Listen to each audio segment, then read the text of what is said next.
up, ladies and gentlemen? Welcome to a very special, kind of early morning edition of the Slamcast. Two-man booth. In effect, I am Brandon Liggan, joined as always by Nick Horaceck.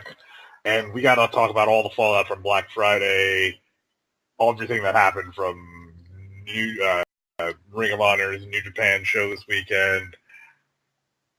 A whole bunch of shit. Nick, how are you? I am good. I Friday night in Spokane, Washington. Color me. Yeah. Gonna be out of town all weekend, getting drunk with friends, and going to watch the King of Strong Style live. So I'm incredibly jealous.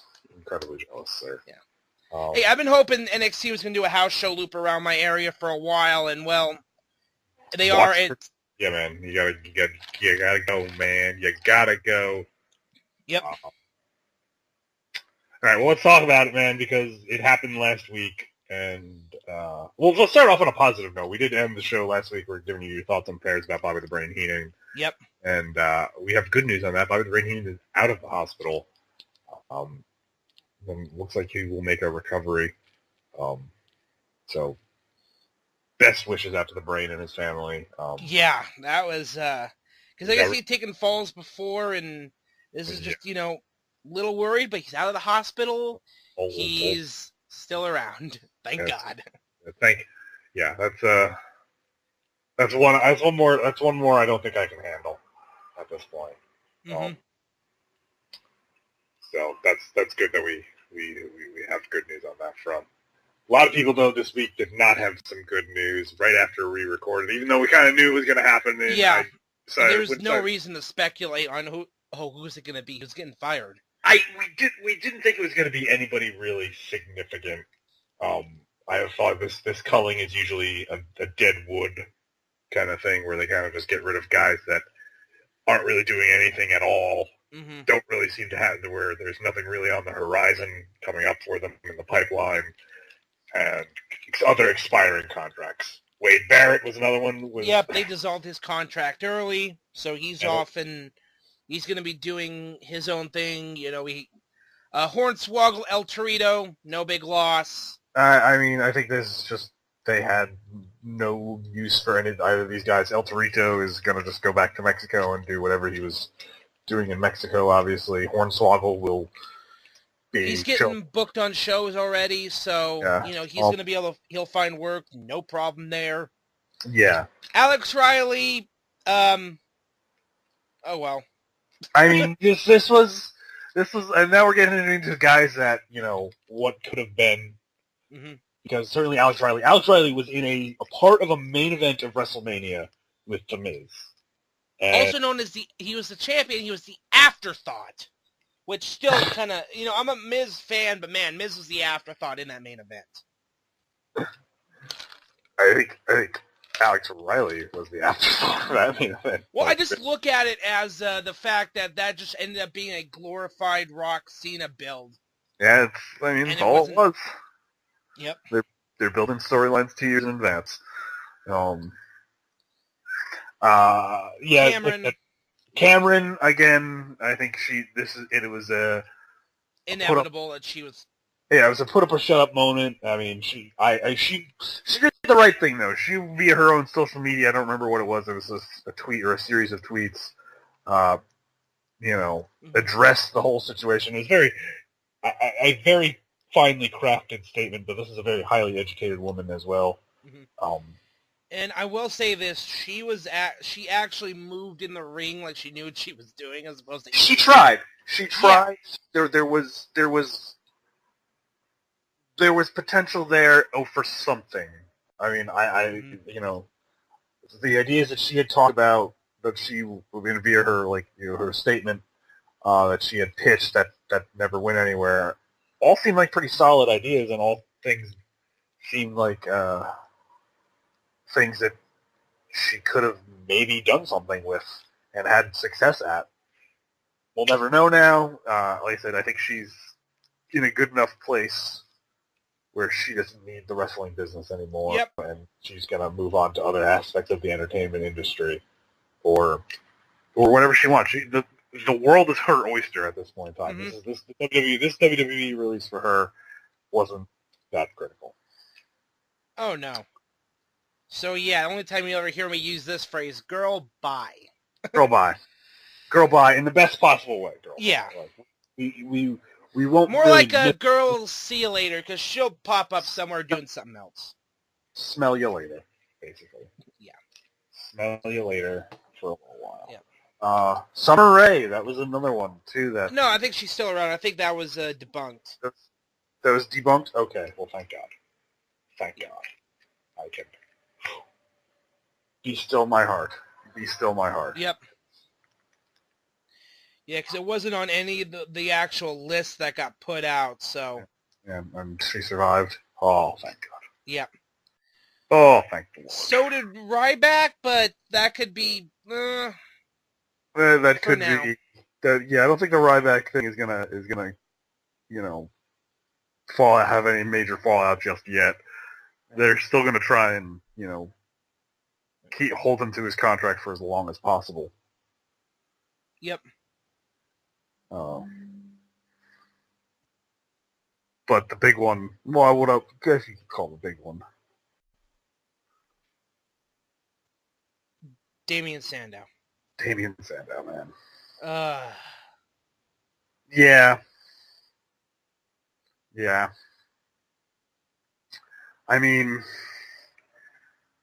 I shouldn't say we were, because this was a completely blindsiding.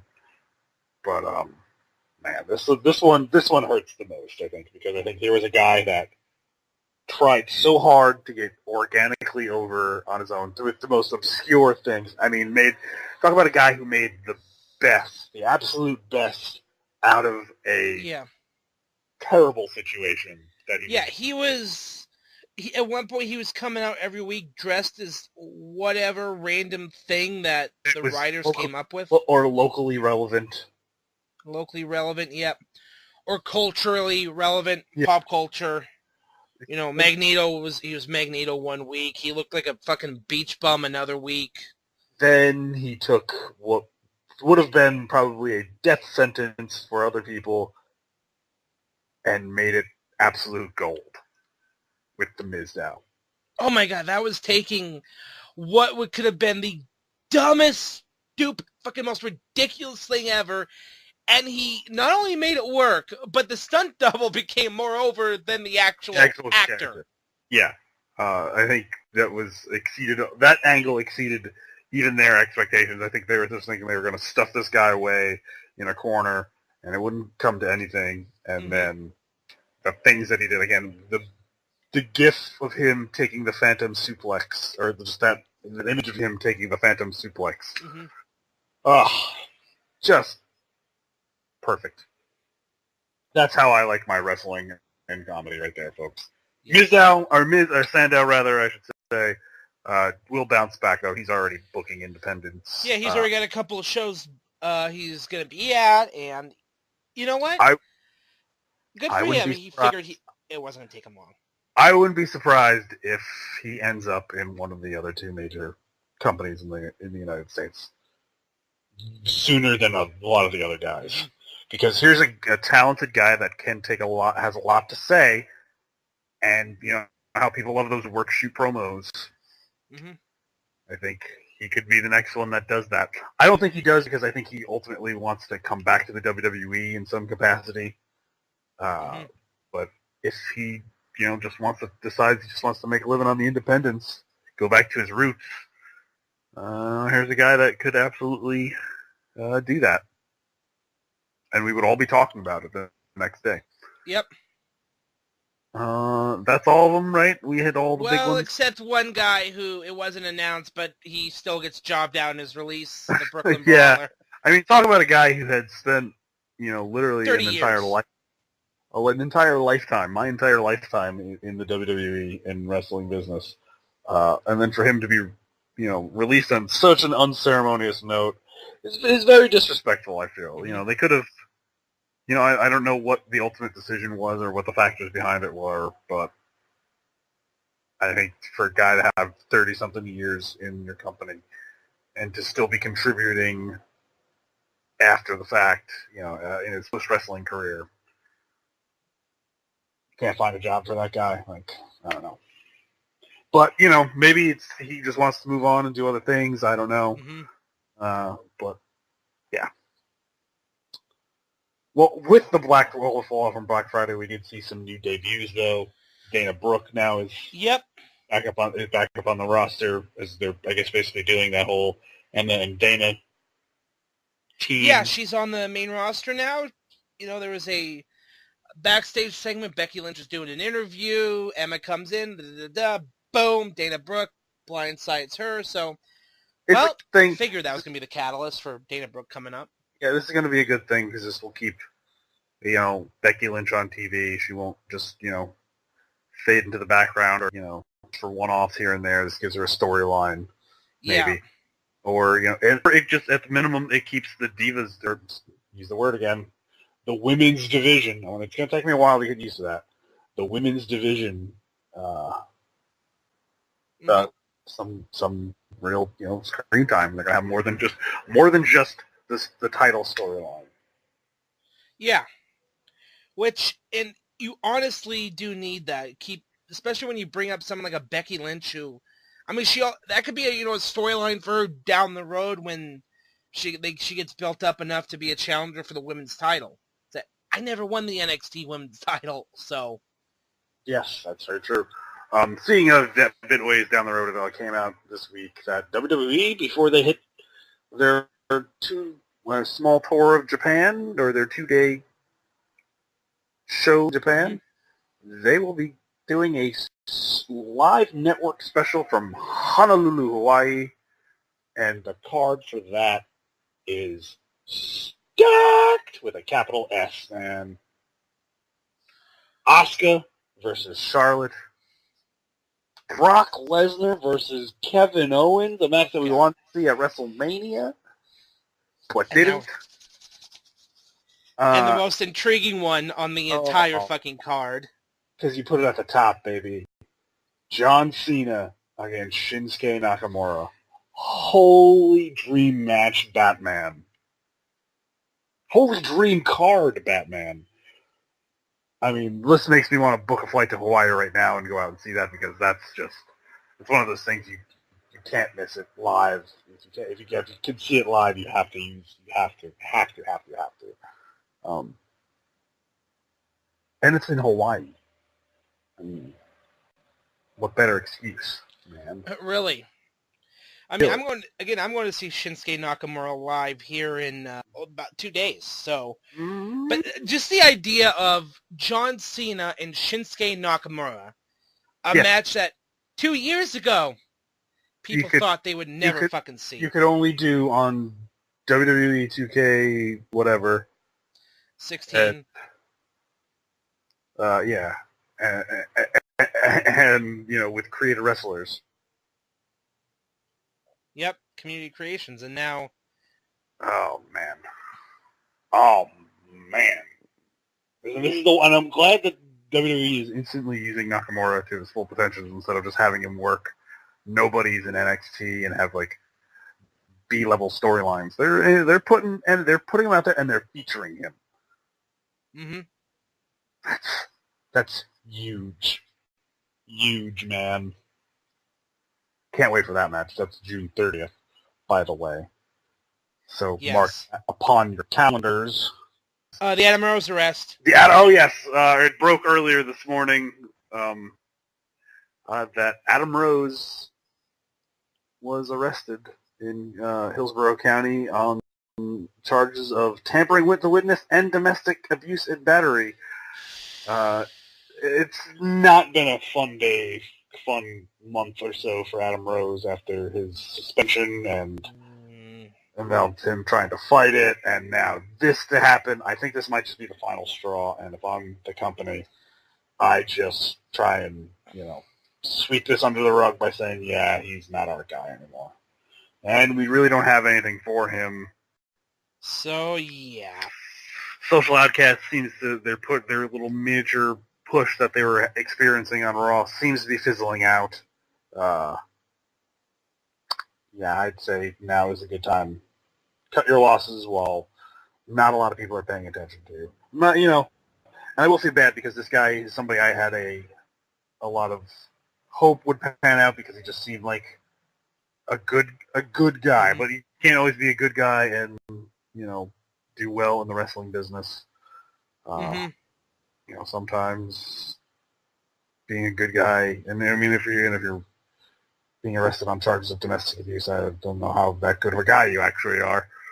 But I guess it will all come out in the light. Everybody gets their day in court. Yep. I mean, this was a guy who was very painted in a very positive light during that E60 ESPN special in that less than a year ago. Mm-hmm. Do you think this might have anything to do any further damage to the burgeoning relationship that WWE seems to be having with ESPN? I don't think so. I don't think it's going to hurt him.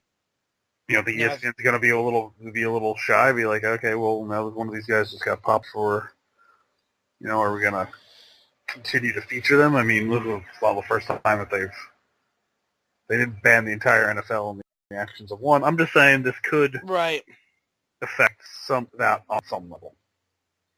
Yeah, but then again, the guys they also feature when they, coached as interviews are Kevin Owens, Charlotte, Cena. Yes. The big names.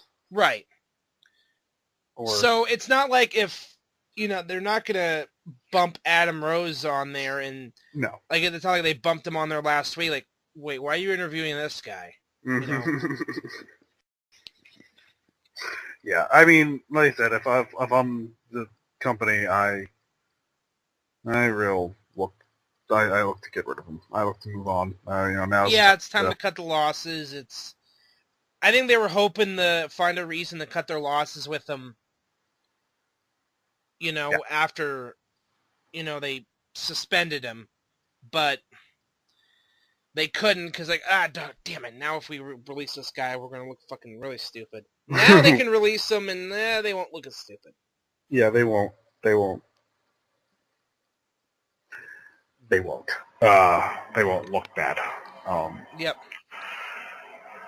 Speaking of not bad, and that's a terrible attempt at a segue, big news out of Ring of Honor this weekend after their Global Wars shows. What was it, Global Wars?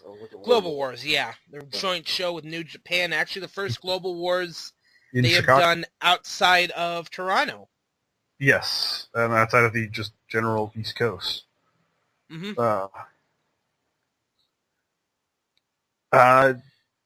I would imagine. Let's talk about this match first because I didn't see the match yet, but I really thought this would have been a perfect time to give Colt Cabana the Ring of Honor title.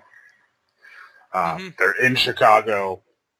He's never held that title before. He's never really been, the guy to hold the title of a champion of a company before, especially one that's on TV. He's an old school. He's an OG ROH guy. Yep. Now would have been a perfect time. They seem to have a better plan, though, by having the Bullet Club interfere. And the newest member of the Bullet Club, Adam Cole, baby. Oh, man. This is I would a miniature earthquake went through the wrestling world because this has been the first major addition to the Bullet Club from the outside since the departure of Anderson and Gallows, and it's now shown that the Bullet Club is now a factor in 4 countries and 3 major promotions. Yep. In the world of wrestling today. Yes, and I am counting the current iteration of Anderson, Styles, and Gallows, going by the just cringeworthy club. I mean, it's a lot better than the Ammunition Alliance, which is, honestly what we could have gotten for their thing, or the Styles Club, or... Wait, I already have a Styles Club shirt, so not like that would have been out of the ordinary, but... No, but Bullet Club, I say this again, Bullet Club is a factor, or a faction, a major part of 3 major wrestling promotions in the world. And there's some, facsimile of those members in... You've got Balor at NXT, you've got Anderson, Gallows, and Styles in WWE, you've got the Bucks. Adam Page too, by the way. Adam Cole. Adam Page is another recent joinee of them, and it really shows that they're assembling talent, or at least that this angle is not done yet. The Bullet Club is entering its NWO phase, like I said, where they're going to have even larger memberships. Because you said before the show, it's them going into their Wolfpack phase without them actually going by Wolfpack. And having in sort of like outright animosity between the factions. It'll be different sets of the Bullet Club, I guess you could say. Mm-hmm. You'll have the ROH set with the Bucks, Adam Cole and Adam Page.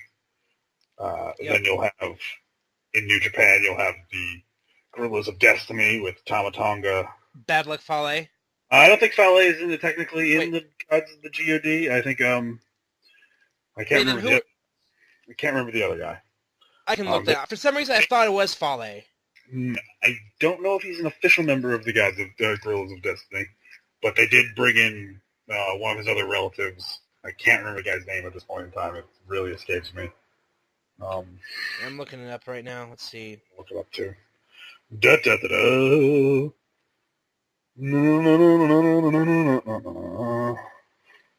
Jesus! Tama Tonga and Tongaloa. Yeah, there you go. I knew it was somebody. Yeah, so that's... And then, of course, you've got the Elite with the Bucks and Kenny Omega.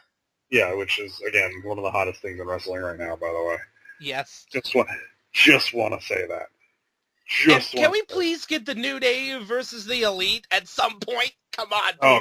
Come on. It would need an ROH, a WWE New Japan crossover show, but yeah, but that could happen. I would hope it would happen. Oh man. Salivating at the thought. Yeah.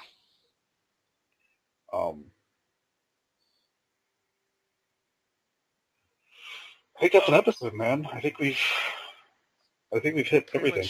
Hit everything, yeah. I do want to say that Raw the other night with the end of the light-up jacket, the destruction. Oh yeah, again, Jericho and Ambrose are so good. They could build a feud around inanimate objects. Yes. Like this entire Ambrose Jericho feud is built around a plant and a jacket. A freaking potted plant and a $25,000 light-up jacket. Plant and a jacket. Yes. That ending, though, when Jericho's cut and then Ambrose blindsided him, stole the fucking thing. Oh, God, that was good. Just that image of Ambrose in the jacket staring at... Oh, God, it was so good. Yoink. I want WWE to have an RIP Mitch shirt. I just think that needs to happen. WWE, get on that. So yeah, Iron Sheik tweet of the week. Iron Sheik tweet of the week.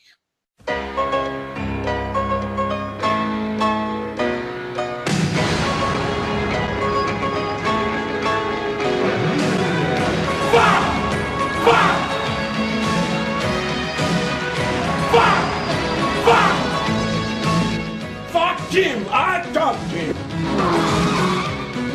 I want to know, are you the man or are you a fucking piece of shit? No good motherfucker. Fucking bullshit!